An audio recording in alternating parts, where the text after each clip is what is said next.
What's up, all my football fans? We have our top 10 power rankings heading into week one of the NFL. Some of these are going to surprise you. Some of these are going to blow your mind. Starting with number 10, we have a solid young offense, a generational tight end, a generational running back, solid wide receiver room, solid quarterback, solid defense. And I think a lot of people are going to be sleeping on him. I think Kirk Cousins is going to take the Atlanta Falcons into the top 10 power rankings. And I think they're going to show it week one.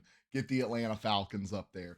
Number 9. This is where it starts to get pretty interesting. They were a really solid team last year, really young team. I think they showed really great strides during the season. They had to fight to get in the playoffs. I think they showed really great strides. It was really odd to see a team that young go out here, and if I tell you who they blew out in the playoffs, it would just give it away. They added some really, how should I say it, some good veterans to the defense. They added some good veterans to the offense. Jordan Poyer, I have such a hard time always saying his name, to the defense, I think is going to be massive for them. I'm talking, if you haven't figured it out yet, about the Green Bay Packers. I think they're going to do a lot of good things this year. I think they're going to build off what they did last year. Number 8, we have a team that really honestly didn't lose anyone in the offseason, which blew my mind when I looked it up. I could be wrong. I could be. I really think they only lost one person. They re-signed everybody. They brought more guys back. They added depth to their running back room. They added depth to their quarterback room. Two things that were big question marks last year. When I say big question marks, you'll understand when I tell you at my number 8, we have the Cleveland Browns. I think they have all the talent in the world. I think they're in one of the hardest divisions in football, so it's going to be hard. I think 8 is a really solid spot for them. Number 7, and this pains me to put them this high. I hate to say it. You have a rookie quarterback who just had maybe the best rookie season of rookie quarterbacks in history. You have a insane wide receiver core. I'm talking Nico Collins. I'm talking Stephon Diggs. That's 2 wide receiver ones. Tank Dell, a solid wide receiver who creates amazing space in open field and takes advantage of his open field opportunities with amazing yards after catch. You have Dalton Schultz, an amazing tight end. You have when I say solidified, amazing defense. They added Aziz in the offseason, one of the most sought after linebackers. He either led the NFL in tackles last year or he was top 5 in the NFL in tackles last year. They made a lot of, but they're a little lower on my list. I know people are going to say they should be top 5. The sophomore slump is real, and you got a sophomore head coach, and you got a sophomore quarterback. They also added Joe Mixon. Round of applause. I traded Joe Mixon. I think, who did I get from trading Joe Mixon? I think I got Dalton Schultz. Needed to get rid of Joe Mixon anyways. He's going to do solid things over there. They added to their defense. They added to their offense. They added to their running back room. They might have had, don't let H-Town hear me say this. Y'all know who I'm talking about. The best offseason out of all the teams. So we're going to put the Houston Texans at number 7. Now we're getting into the gritty stuff. Number 6. This one's going to hurt some feelings. I might have put them too low, but I'm going to justify why they're at 6. I'm going to read from my thing because I got a lot going on. Made a lot of massive splashes in free agency with Derrick Henry joining the team. If that doesn't give it away, then I don't know what else would. But lost a lot of massive players in the offseason. Jadeveon Clowney, Patrick Queen, their guard, Kevin Zeitler, Rock Ya-Sin, Geno Stone, Devin Duvernay, OBJ. If you can't tell by now, I'm putting the Ravens at 6 and you don't watch football. I think the decent wide receiver room got a lot worse. The defense didn't necessarily get worse. I mean, they were the best defense in the league last year, and the positions they lost, they kind of, they had backups at those positions, or they filled it in the draft. So I think they'll be okay at defense. I'm more worried about, and Lamar's an MVP. He's going to go out there and he's going to perform with whatever they put on the field with him. I think we're going to see a lot of double tight this year. I think we're going to see Isaiah Likely on the outside. I think that's why they let a lot of wide receivers walk. I think we will see a lot of Isaiah Likely on the outside this year. Insane tight end talent. He's one of those guys I talk about that Aaron Hernandez was kind of the blueprint, right?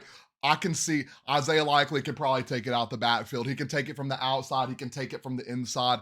Just a generational talent tight end, and he's not talked about enough. And you still have Mark Andrews. So they're going to run, I think, a lot of double tight, a lot of tight end on the out. I think that this is the 6. I know 6 seems disrespectful.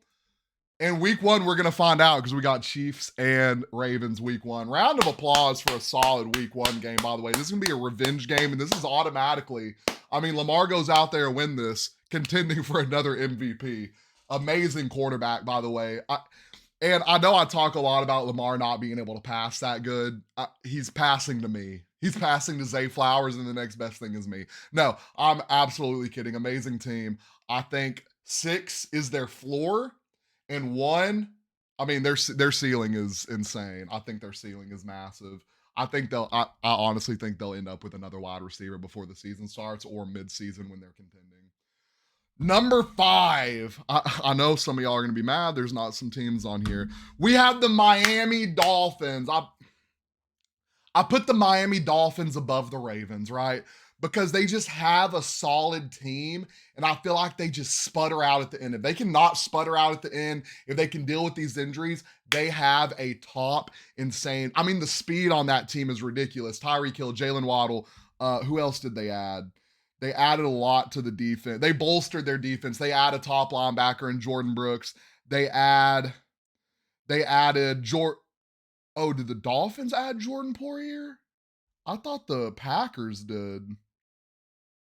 No, the Packers added Josh Jacobs. All right. I cooked that. The Packers added Josh Jacobs. The Dolphins add Jordan Poirier. Same thing. I think it's a solid add. Shaq Bennett, Jordan Brooks. You add solid, speedy tight end and Jonnu Smith. I think that's an actually really good pickup at tight end for them. I think there's a lot of potential there for this team. They bring back Braxton Berrios.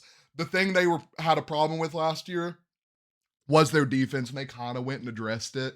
They addressed it with, I think, some decent pickups. They didn't really make the big splashes, but I think they were big enough splashes to where they're going to be at number 5 this year. So give me the Dolphins at 5. Number 4, we have the Detroit Lions. And I mean, let me read my write-up on the Detroit Lions for you real quick.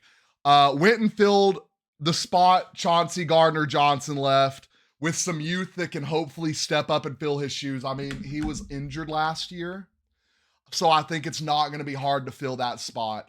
I think their passing defense was a big, big question mark and factor to them not making it to the Super Bowl. You saw them beating the 49ers. The 49ers are more poised team from behind. I mean, they played behind with the Packers. They played from behind against the Lions, and they came back and won both of them. I think they're a really poised team. I think the Lions have a better secondary. They win that game. I mean, they were up, 21 or 14, maybe more. I mean, the Lions were up big, and they just kind of slowed down. The defense didn't allow the Lions to get in that mode, right? They didn't get them stops. They didn't allow them to get in that mode to crunch down the time, to kill down the time and win that game. It's super unfortunate. They bolstered their defense. I like it. They added some more running back depth. Let me see who. They add a new guard. I think that's going to be massive. Actually, you know how we talked about the Ravens losing Kevin Zeitler. They lost him to the Lions, so that's going to bolster their O-line. And I mean, their running back room is probably, if not the best in the league. So we're going to put Lions over there for where are they at? There we go. Number 3, we have, this is the fun. I think everyone knows 1 through 3 by now, but you know, it might be mixed up a little bit. They bolstered their defense and paid their wide receiver 1 this offseason. They went and got a premium running back. A little worried because they had 2 offensive linemen retire this year. That's why they're not up a position. Before I say it, they went and they also hopefully fixed their secondary issues in the draft where they got two of the best secondary prospects in the game. Will one play cornerback? We'll talk about that when I reveal the team. We have the Philadelphia Eagles. I think they are going to be, where are they at? Am I losing my absolute mind? There we go.